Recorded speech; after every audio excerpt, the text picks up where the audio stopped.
You are standing on a muddy ridge in eastern Turkey. Below your boots, buried under rock and clay, there is a shape the size of a battleship. It has ribs. It has a keel line. And when the radar pulse came back, it showed something no landslide should ever contain: hollow spaces arranged in rows. Here is what I believe after 2 years of chasing this. The boat-shaped formation near Mount Ararat is not a random pile of geology. And beneath its surface, ground-penetrating radar has traced angular corridors and repeating chambers that natural erosion cannot explain. Everyone told me this case was closed decades ago. It is not. Stay with me, because the soil samples pulled from that ridge in October of 2024 came back with a result that made a room full of scientists go quiet. I will show you exactly what they found and where it is recorded. I want to be honest with you from the first minute. I did not start out believing any of this. I actually remember the night it flipped for me. I was sitting at my kitchen table at almost 2 a.m. comparing an old 1959 aerial photo against a modern radar survey, and my coffee had gone stone cold because I had not moved in an hour. The two images lined up. The ribs in the ground matched the lines in the scan. That was the moment I stopped laughing at this story. So let me take you back to where it begins. Not with a legend, with a photograph. In 1959, a Turkish army captain named İlhan Durupınar was reviewing aerial reconnaissance photos for NATO mapping work. He was not looking for anything biblical. He was studying terrain. And in one frame in the mountains of eastern Turkey, in the Doğu Bayezid district of Ara province, he saw an outline that did not belong. A smooth, boat-shaped mound sitting alone on a slope, pointed at one end, rounded at the other. It measured roughly 538 feet from tip to tip. That number stopped me the first time I read it, because the book of Genesis gives the length of the ark as 300 cubits. Depending on which ancient cubit you use, that lands somewhere between 500 and 515 feet. The formation in the photo was almost exactly that size. Not close, in a vague way. Close in a way that makes the hair on your arm stand up. The site sits at roughly 39 degrees north and 44 degrees east, at an elevation near 6,500 feet, about 18 miles south of the summit of Greater Ararat. And this is the first crack in the tidy official story, because for most of the 20th century, everyone searching for Noah's Ark was climbing Ararat itself, chasing wood fragments in glaciers. Nobody expected a giant hull-shaped object sitting quietly on a completely different mountain miles away. The captain reported it, the photo circulated, and then, for a while, almost nothing happened. Here is the first thing the official explanation asks you to accept. Geologists who looked at the early photos said the shape was a syncline, a fold of rock, a natural formation that erosion had carved into something that only looks like a boat, and I will be fair to them. Nature does make shapes that fool us. We see faces in clouds. We see castles in cliffs. So for a long time, I assumed that was the end of it, but the more I read, the less that answer held together. Because a syncline is a fold in solid bedrock. And when researchers actually walked the site and later scanned beneath it, they were not finding uniform folded stone. They were finding organized internal structure. That is a very different thing, and it is where this case reopens. Let me tell you about the man who forced it back open. In the late 1970s and into the 1980s, an American named Ron Wyatt became obsessed with the Durupınar formation. Now, I need to be careful here, because Wyatt is a controversial figure. He was an anesthetist, not a trained archaeologist, and mainstream scientists dismissed almost everything he claimed. For years, that dismissal was enough to make me set his work aside completely, but then I looked at what he actually measured, not what he claimed it meant. In 1985, Wyatt and his team brought early subsurface radar equipment to the ridge, and the readouts showed something strange. Regular, repeating reflections beneath the surface, straight lines, right angles, patterns spaced at even intervals down the length of the formation. Wyatt interpreted those as walls and internal compartments. The scientific community said he was reading noise into random data. And for a long time, it was a stalemate, one man with a radar and a theory against a wall of experts who would not even visit. The problem is that the radar readings did not go away. They just sat there waiting for better technology. And this is the part where the story stops being about one eccentric man and starts becoming something I could not walk away from, because the tools got better, much better. And when the modern instruments arrived, the anomaly did not vanish the way a hoax always does under scrutiny. It got sharper. Let me walk you through the geometry, because this is where I want you to feel the unease for yourself, the same way I did at that kitchen table. A natural rock fold, if you slice into it, gives you curved, continuous layers, smooth bands of sediment bending together. What it does not give you is a rectangular grid. It does not give you long, straight, parallel lines running the length of a structure with evenly spaced dividers crossing them at 90 degrees. That is not how folded stone behaves. That is how a built floor plan behaves, and that grid is exactly what the newer surveys started to show. If you have been following this kind of research and you want to go deeper than any single video can take you, I put together 3 books. First, Threshold, Deep Signal, and Hidden Systems, that walk through the full methodology behind cases exactly like this one. The forensic layering, the pattern analysis, the soil chemistry, all of it documented and sourced. Each book is $97, and the link is in the description at lowestorigins.org. I wrote them for the person who does not just want the story. They want the framework to evaluate the evidence themselves. If that is you, they are waiting for you there. Now let me take you back into the geometry, because this is where I want you to feel the unease for yourself, the same way I did at that kitchen table. Between 2019 and 2021, a research effort took shape that finally treated this site with real instruments instead of ridicule. A team connected to the Noah's Ark Scans project, working alongside geophysicists, brought in ground-penetrating radar, electrical resistivity tomography, and detailed surface mapping. These are the same categories of tools used to find buried Roman villas and unmarked graves and collapsed mine shafts. They do not care about the Bible. They just measure what is under the dirt. And what came back from that ridge was, frankly, hard to explain away. The radar traced a rectangular outline beneath the surface. Inside it, parallel lines ran lengthwise, and evenly spaced features crossed them, suggesting internal divisions, the impression on the readout of long corridors flanked by regular compartments. The depth readings placed some of these features several feet down, protected under accumulated clay and rock, and the spacing of the divisions was consistent, not random, rhythmic. I have spent hours staring at those scan images, and I keep coming back to the same thought. Erosion is chaotic. Erosion does not do rhythm. Erosion does not lay out a repeating floor plan. When you see repetition and even spacing and right angles under the ground, you are usually looking at the work of a hand, not the work of weather. But I know what you are thinking. I thought it too. Let me say it out loud. Because if you are the kind of person who does not swallow things whole, this next part is built specifically for you. The obvious objection is this: human beings are pattern-seeking machines. We are wired to find order in noise. Radar data is messy, full of reflections and echoes and ghost signals, and if you want to see corridors in it badly enough, your brain will happily draw them for you. Skeptics have said exactly this about the Durupınar scans for years, and I did not want to be another person fooling himself. So I took that objection seriously. I really did. Here is where it starts to break down. The first problem is that the internal features line up with the external shape.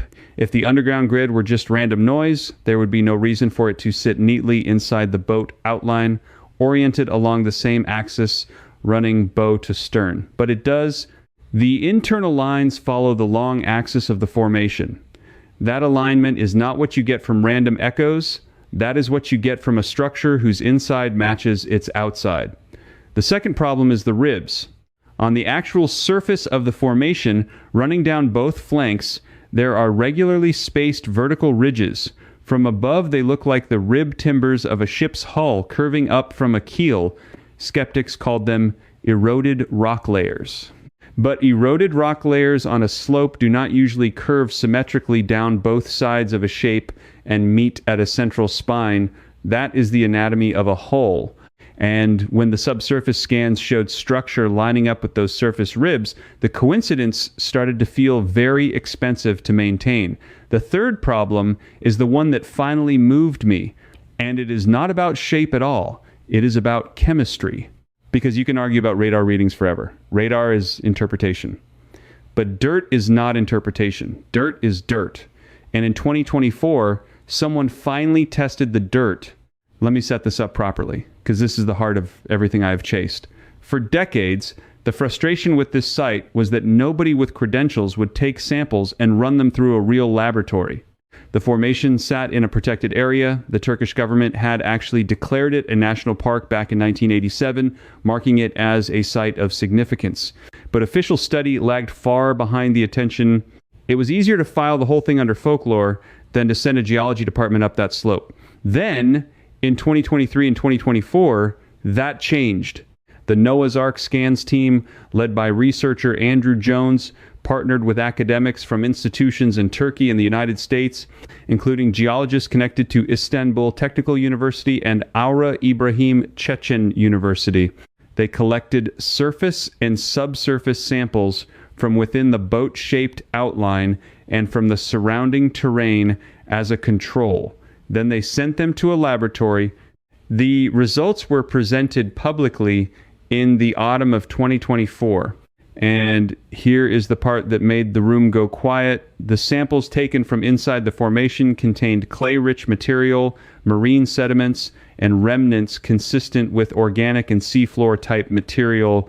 The laboratory dating placed these materials in a window between roughly 3,500 and 5,000 years old. And critically, the composition inside the formation differed from the surrounding ground. The dirt inside the shape was not the same as the dirt around it. Sit with that for a second. A boat-shaped mound, the length of the biblical ark, on a mountain in the region where the flood account places the landing, containing marine material and organic remnants in soil dated to a window that overlaps the traditional timing of the story, and that soil is chemically different from the plain rock and clay all around it. Now, I am not going to overstate this, because I promised you I would be the skeptic first. The dating range is broad.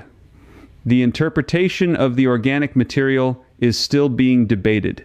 No one has pulled up a beam of gopher wood and waved it at a camera. This is not proof in the courtroom sense. I want to be straight with you about that. But think about what the conventional explanation now has to swallow. The syncline theory says this is just folded rock shaped like a boat by chance. Fine. But folded bedrock does not contain marine sediment layered inside a hull outline that differs from the surrounding geology. A random fold of mountain stone should be made of the same stuff as the mountain around it. This is not. And that single fact that the inside is different from the outside is the point where I stopped being able to call it a coincidence. Therefore, the question changes.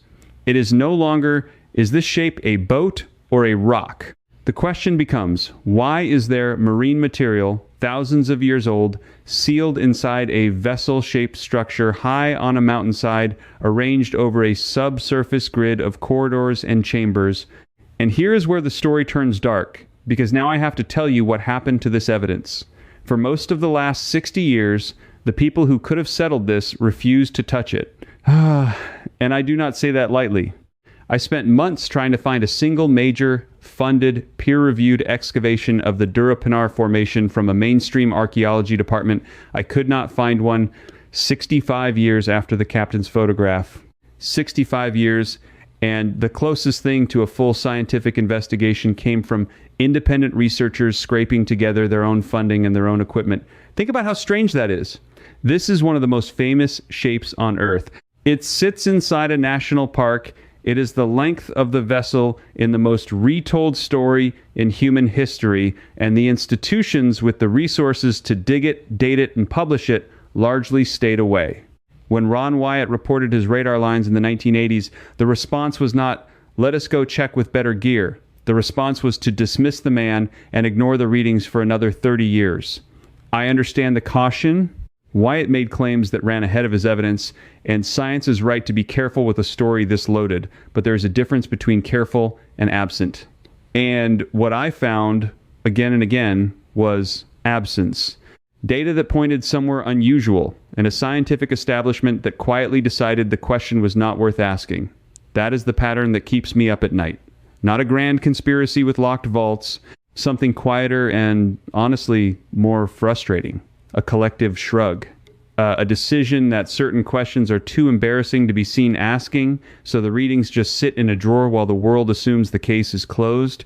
But the readings did not stay in the drawer. And this is where I want to bring you all the way in to the detail that I think is the real buried treasure of this entire story.